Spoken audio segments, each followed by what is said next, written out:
Messi নেইমারকে ছাড়িয়ে যে রেকর্ডের শীর্ষে রাফিনিয়া, কি সেই রেকর্ড দেখুন। বার্সেলোনার হয়ে তৃতীয় মৌসুম খেলছেন ব্রাজিলিয়ান ফরওয়ার্ড রাফায়েল দিয়াস বা রাফিনিয়া। আগের দুই মৌসুমে ভালো খেললেও সেভাবে নজর করা পারফরমেন্স ছিল না, যেন সব জমিয়ে রেখেছেন চলতি মৌসুমের জন্য। ঠিক তাই, এবার 31 ম্যাচে 23 গোল করে রাফিনিয়া যেন আলোটা নিজের দিকেই ফিরিয়ে নিলেন।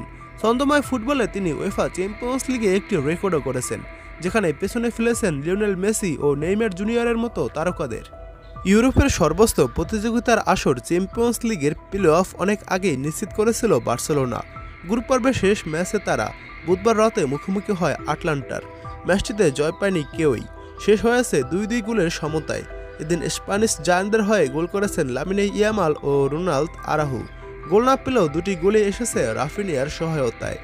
চলমান 2024-25 চ্যাম্পিয়ন্স লিগে বার্সার এই সেলেসাও তারকা 8 ম্যাচে 8 গোল এবং 5টি অ্যাসিস্ট করেছেন, আর তাতে রাফিনিয়া রেকর্ড গড়েছেন সর্বোচ্চ এই ইউরোপিয়ান ক্লাব প্রতিযোগিতায়।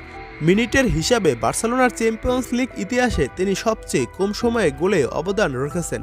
এই টুর্নামেন্টে প্রতি 75 মিনিটে বার্সার গোলে অবদান, গোল প্লাস অ্যাসিস্ট রয়েছে রাফিনিয়ার। এই তালিকায় মেসি নেইমার আছে তার পরের অবস্থানেই।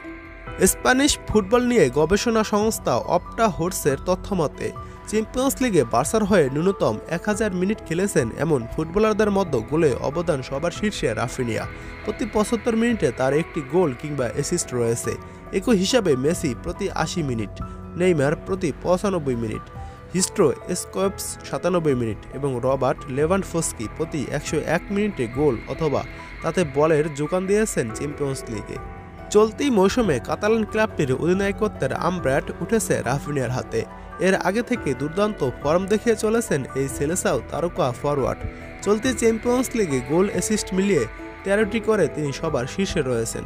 সব প্রতিযোগিতায় মিলিয়ে তার গোল অ্যাসিস্ট দুটোই 2 অঙ্কের ঘরে। সব মিলিয়ে এবার 31 ম্যাচে 23 গোল এবং 13টি অ্যাসিস্ট করেছেন রাফিনিয়া দিয়াস, যা 28 বছর বয়সী এই তারকাকে এখনই মৌসুমের সম্ভাব্য ব্যালন ডি'অর জয়ের আলোচনায় তুলে দিয়েছে।